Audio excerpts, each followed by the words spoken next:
welcome to my channel.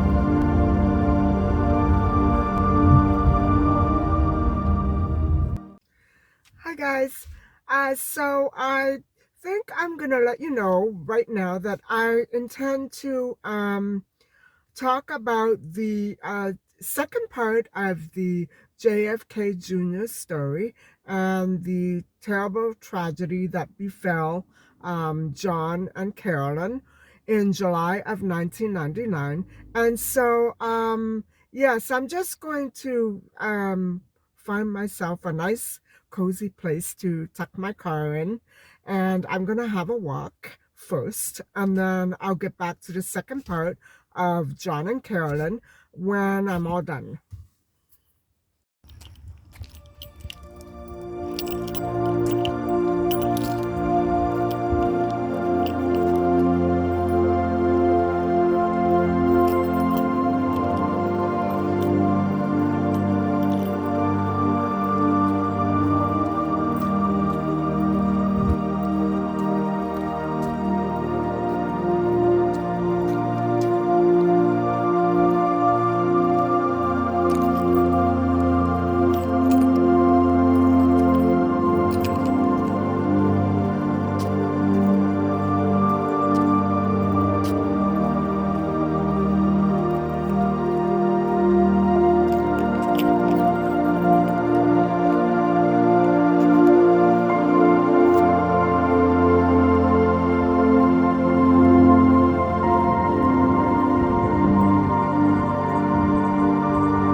Hi guys, so I'm done with my walk. I thought I would take this time to talk to you about the last part of the JFK Jr. story, and the tragic accident that occurred with him and with his wonderful wife, Carolyn Bissett.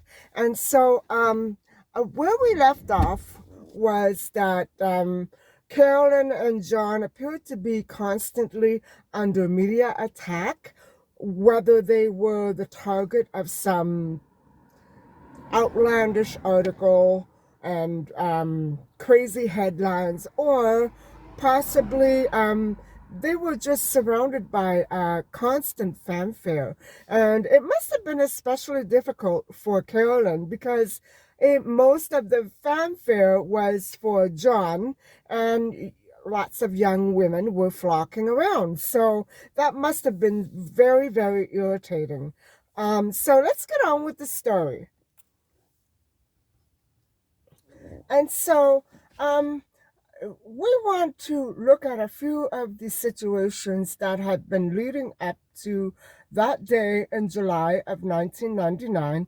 And I'm specifically referring to events that caused more trauma for the already traumatized boy child John Kennedy Jr.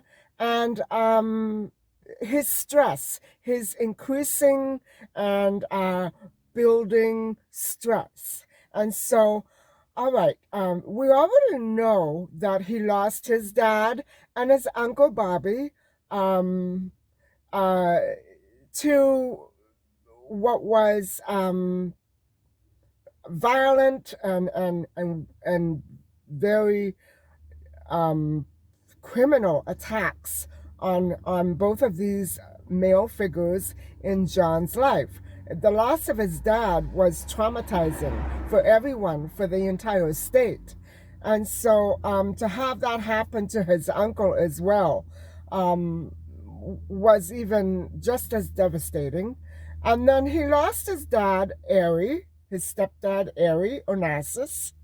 Um, and then in 1994, his mother, Jackie, was thrown from a horse. Actually, I believe it was in 1993.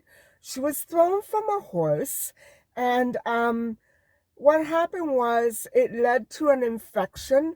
The injuries led to an infection in her blood and in her lymph nodes. And it created a cancer. Unbelievable. And so, guys, what happened was that uh, Jackie contracted cancer and she went to chemo, but even though it was initially successful, um, the lymphoma began to spread. And so on May the 18th, 1994, the year that John met Carolyn, Jackie Onassis, at the age of 64, she was quite young, she transpired. But before she did pass away, she had her entire family surrounding her, and she asked her son John to stop his piloting career. She didn't want him to fly anymore. And guys, I'm beginning now to understand that there was some sort of mysterious aura that was completely surrounding the Kennedys and the Kennedy clan. Um, all these horrific, criminal, and tragic accidents. The assassinations, the accidents. Also, uh, John's cousin, Michael, had a horrific and fatal skiing accident months leading up to this July 1999 flight. And so, although John did take a brief break from flying after the death of his cousin Michael, um, and I'm assuming that what Jackie tried to tell her son was that it wasn't safe for them to do things like that. She was thrown from a horse. You know what I'm saying? The cousin died in a fatal accident skiing. Something was horrifically off. And so John did take a brief break for 3 months and he quit flying for a while. But he did not keep his promise.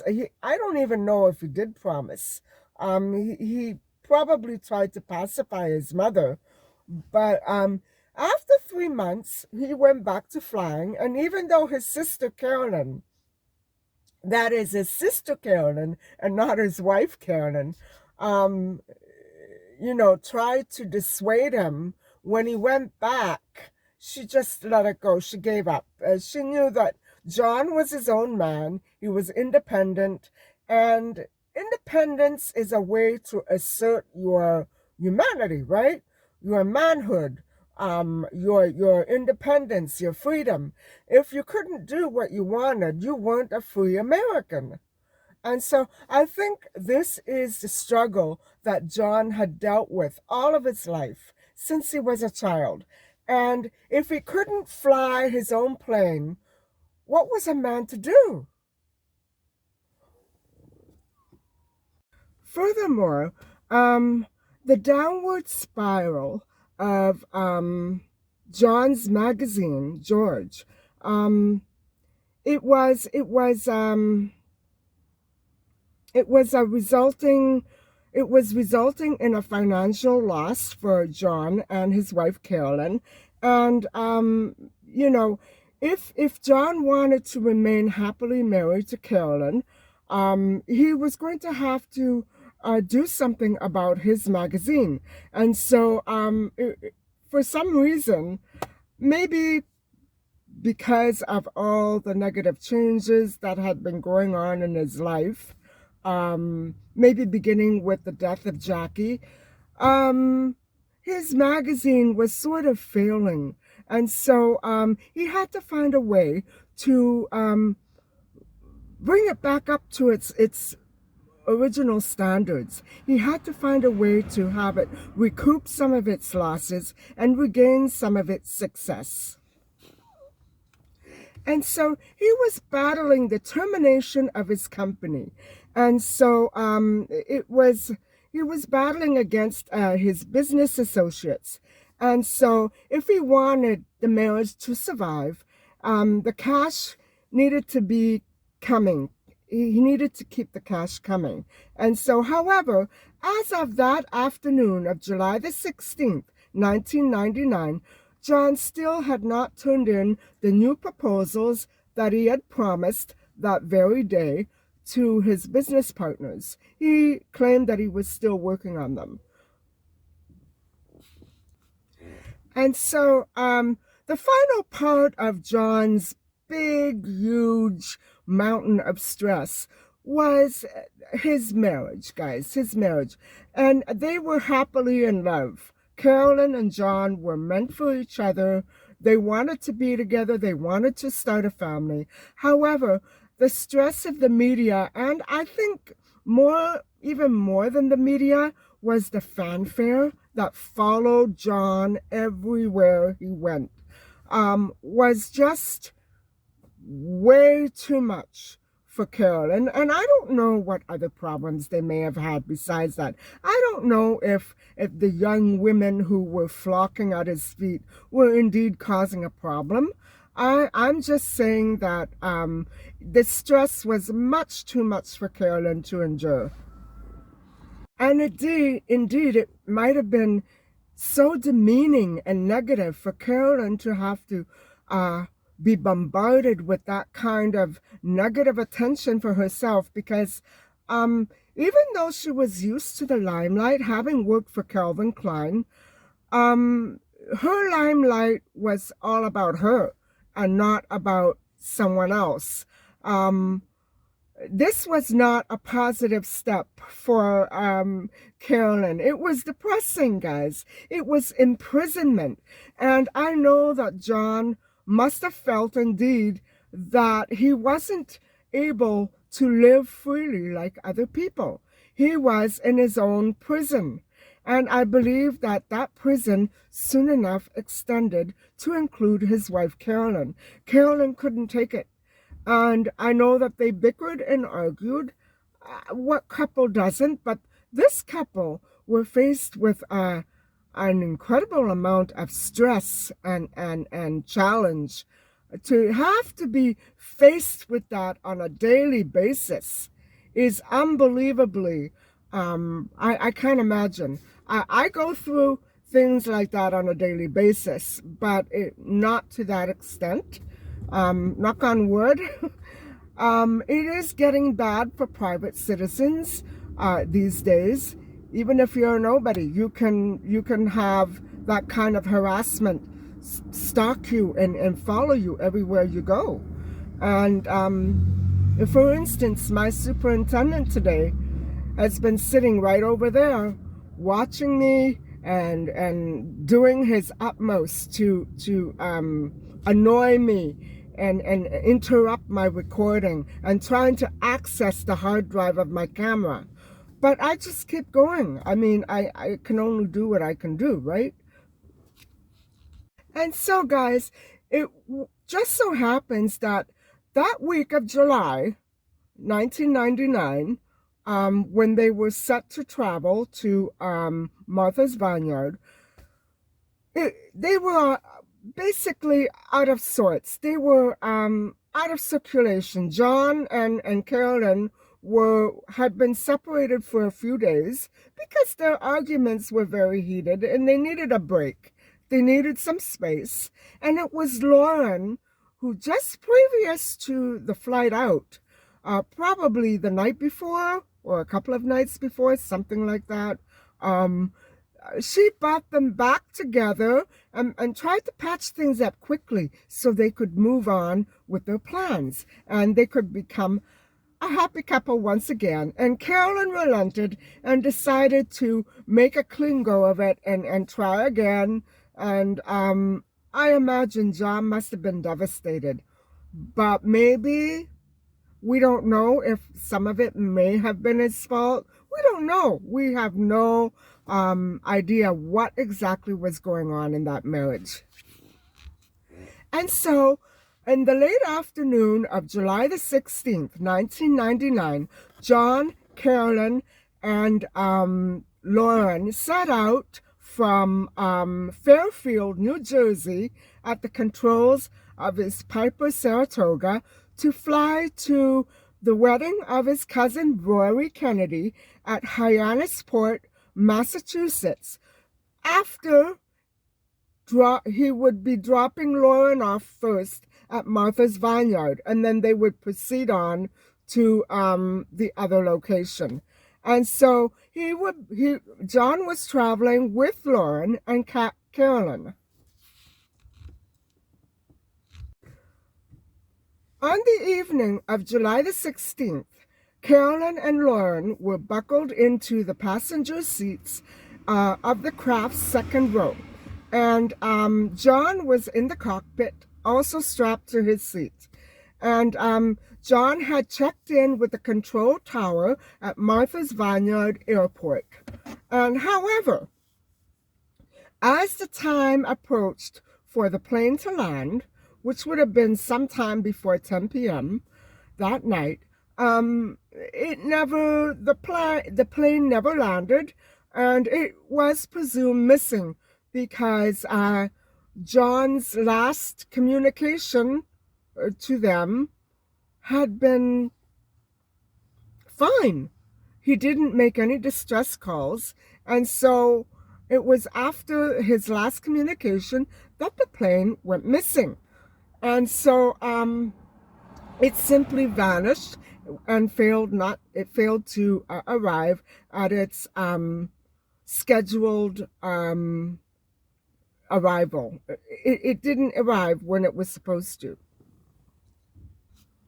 Needless to say, nobody saw the small aircraft, as it plunged into the Atlantic Ocean below. The last known radar capture of the plane was taken at 9:40 p.m. and 34 seconds, at which point the aircraft was 1,100 feet high, and it was plummeting at about 53 miles per hour, at which point the aircraft was 1,100 feet high. And so what happened was, by the time it was hitting 1,100 feet, guys, it had plummeted.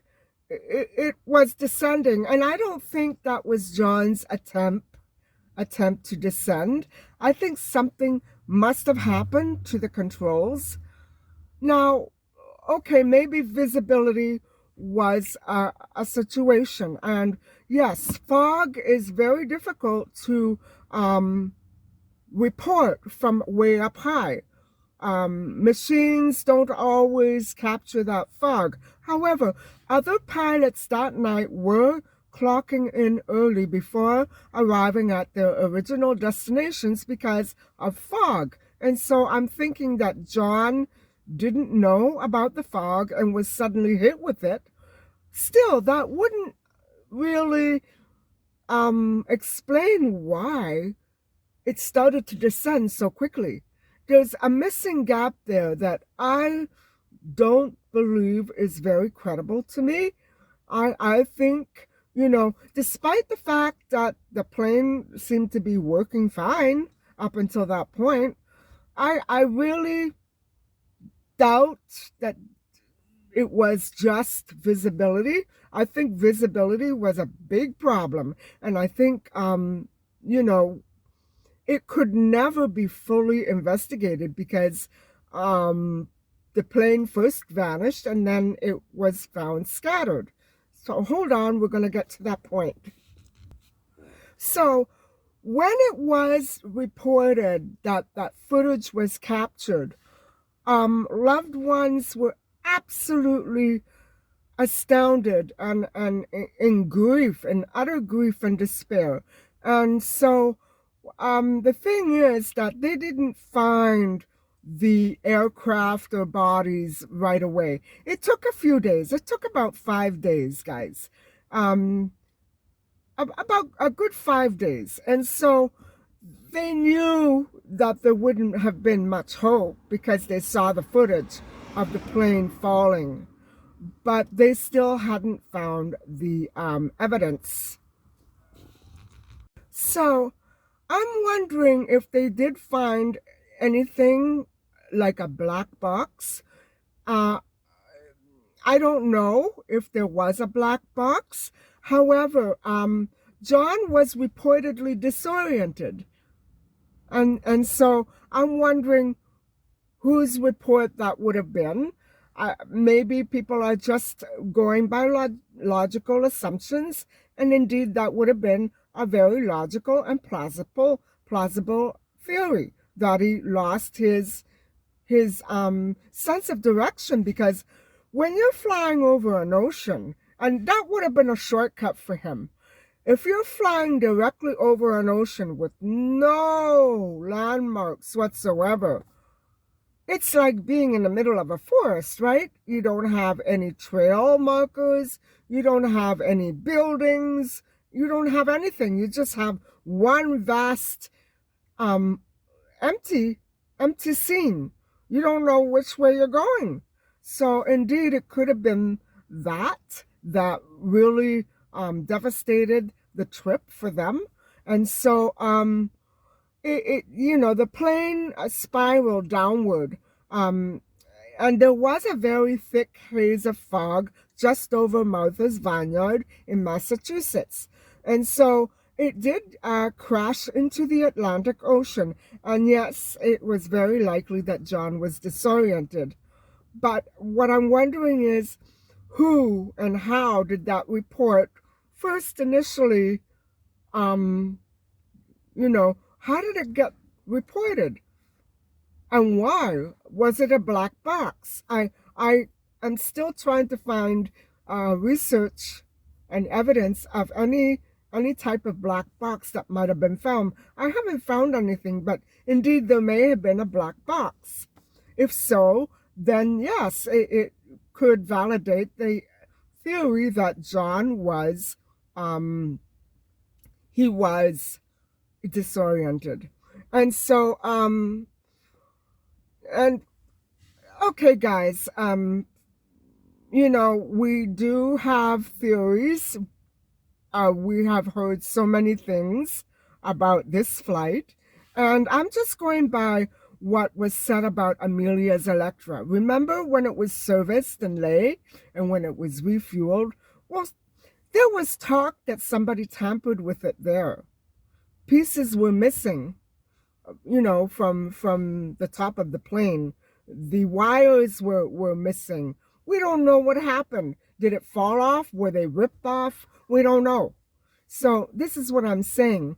I don't know, because John's plane was scattered at the bottom of the ocean ultimately. We don't know. This is the whole thing.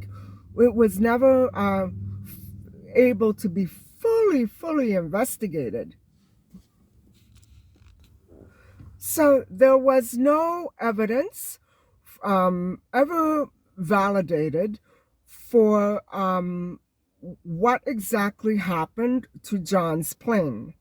And so, however, we do see a whole rash of a whole range of harsh sentiments that were established by the press through witnesses,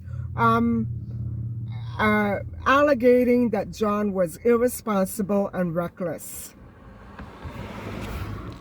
And so the footage that later showed the plane plunging into the ocean within 30 seconds um, is more than enough to indicate that something was very wrong. And radar data showed that the Piper Saratoga dropped from 2,200 to 1,100 feet in around 12 seconds. And so it was beyond the rate of a safe descent. And what I'm saying is, I'm not assuming that John was descending at that point. He was probably trying to prepare to land, but didn't know where to land. But he would not have descended into the ocean. I'm assuming he wasn't, high or anything. It doesn't seem like he was the kind of person who would do that. Therefore, guys, John and his wife Carolyn and Carolyn's sister Lauren all transpired in that tragic accident on the night of July the 16th, 1999.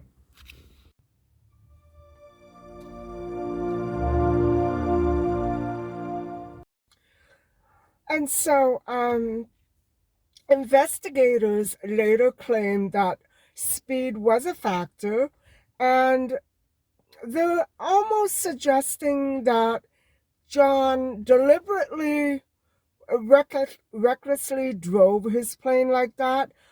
I have a hard time with that, but we don't have the facts. On the 19th, Navy divers descended into the 62 degrees Fahrenheit ocean and found parts of the shattered plane strewn over a very broad area of 120 feet on the sea floor of the Atlantic Ocean.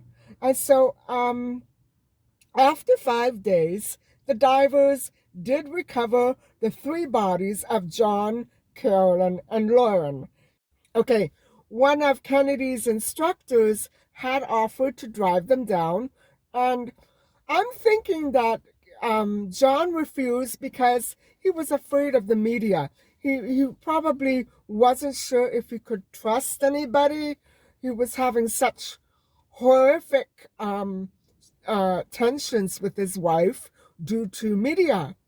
Haze very likely obscured the horizon and probably was not reported because it's hard to detect fog and mist and haze way up there. You know what I'm saying? Sometimes it's not captured, depending on where exactly it is when it's being recorded. So newscasts and things of the sort don't often capture the accurate picture of the weather up there, right? And so very definitely, I think the haze, which caused other pilots to terminate their original flights and forego getting to their destinations until the next morning. So a lot of pilots just landed somewhere else quickly and got off. So they did the right thing. But again, those other pilots were not challenged by the same set of difficult and complex situations that John was faced with, right? So the discovery of the wreckage and the bodies was made on the ocean floor by Navy divers, and it was also taken by motorcade to the pieces and the debris and the bodies were taken to the county medical examiner's office. And the discovery was actually made from high resolution images. So they were looking with cameras. I hope that you have enjoyed this part of the video. And I think I'm just going to let you peek in again on what I'm going to make for dinner tonight. I have to let you do it because I'm going to be using my new pasta machine. And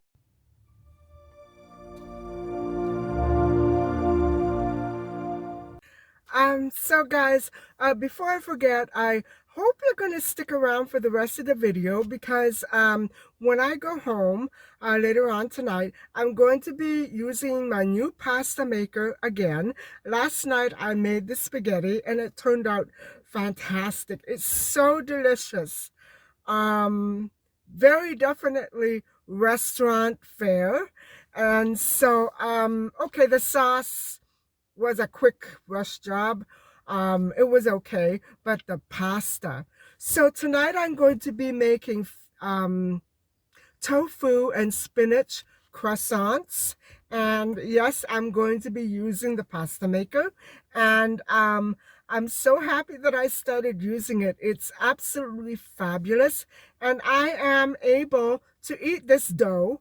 I'm going to try to use egg-free, maybe like more like a pizza mixture, if you know what I'm saying. And so I do have the recipe for that as well. And so I hope you stick around and watch and see how it turns out. So I'll talk to you later.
Hi guys, so according to this meal plan that I'm following, the starch solution allows either 4 potatoes, 4 cups of rice, or 4 cups of pasta, so daily, or a whole loaf of bread. What I'm going to do is use 2 potatoes and 2 cups of pasta, and for a homemade noodle, to amount to 2 cups, I'm going to need a little less than I used for the spaghetti.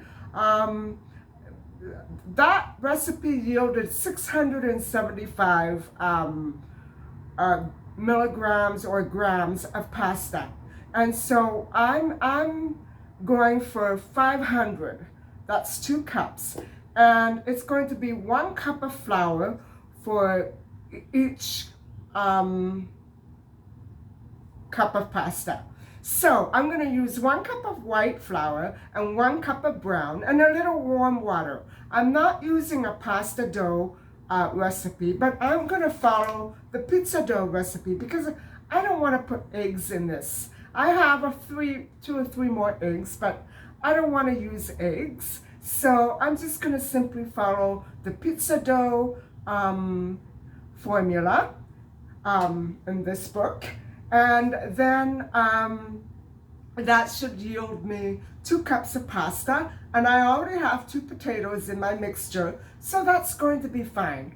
And what I'm going to do is I'm going to turn on the oven, and while that's heating up, I can blend my mixture, and then I can roll out the dough.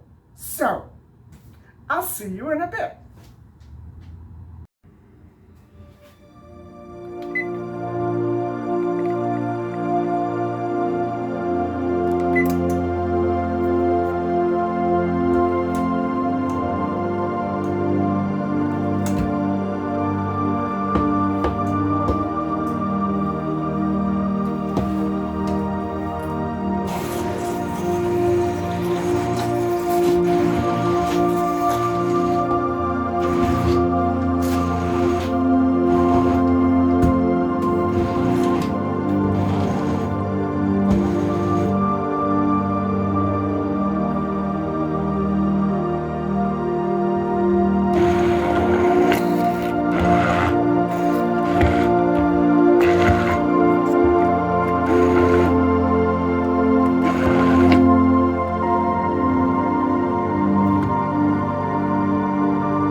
So, those turnovers turned out very good.